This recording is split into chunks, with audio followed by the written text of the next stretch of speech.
Assalamualaikum warahmatullahi wabarakatuh. Saya akan membahas dampak negatif informatika yang berjudul cyberbullying.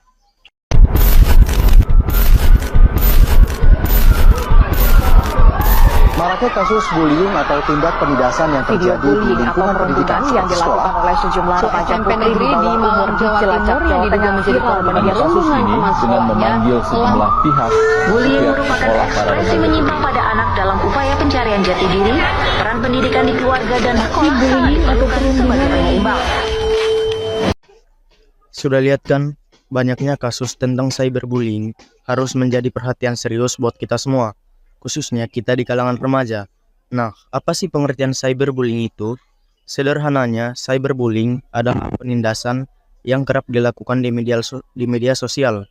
Yang paling umum biasanya dilakukan lewat chat, komentar, atau postingan dengan tujuan menyakiti atau mempermalukan orang lain.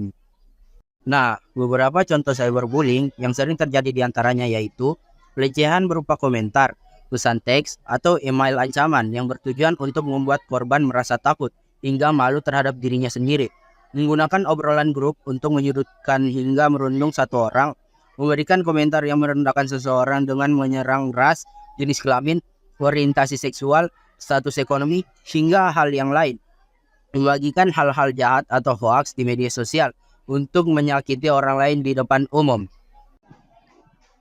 Selanjutnya, cara mencegah dan mengatasi cyberbullying. Cyberbullying bisa dicegah dengan cara menggunakan media sosial dengan bijak dan tidak ikut-ikutan menghina orang lain, dan kita semua harus sadar pentingnya etika di dunia maya. Kalaupun kita jadi korban, langsung simpan bukti, laporkan, dan blokir akun pelaku. Lalu ceritakan ke orang yang dipercaya. Kalau sudah parah, bisa dilaporkan di pihak berwenang, karena cyberbullying sudah termasuk pelanggaran hukum. Banyak orang yang menyepelekan dampak cyberbullying ini, padahal dampaknya ke korban itu sangat besar. Di antaranya gangguan mental, kehilangan rasa percaya diri, dan gangguan fisik. Dalam kasus paling parah, korban bisa nekat melakukan hal-hal berbahaya seperti melukai diri sendiri dan melakukan percobaan bunuh diri. Nah, dari banyaknya kasus cyberbullying ini, pasti ada yang bertanya, kenapa sih pelaku ini melakukan cyberbullying? Dari beberapa sumber yang kami baca, ada beberapa alasan pelaku melakukan cyberbullying ini. Yang pertama, yaitu ingin mencari perhatian atau kekuasaan. Yang kedua, dendam atau iri hati. Dan yang ketiga, pengaruh lingkungan atau teman. Tapi, yang paling umum terjadi yaitu karena kurangnya empati. Mereka biasanya tidak sadar kalau perbuatan atau perkataan yang mereka lakukan itu bisa menyakiti perasaan orang lain. Padahal, tidak semua bercandaan itu bisa diterima orang lain.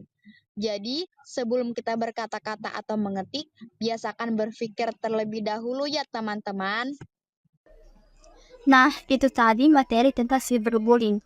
Nah, teman-teman, cyberbullying mungkin terlihat sepele di dunia maya, tapi dampaknya bisa sangat besar ke pelaku loh. Karena itu, mari kita gunakan internet dengan bijak, saling menghargai, dan berhenti menyakiti orang lain lewat kata-kata. Untuk penutup, mari kita ucapkan wabillahi taufiq wal hidayah. Wassalamualaikum warahmatullahi wabarakatuh.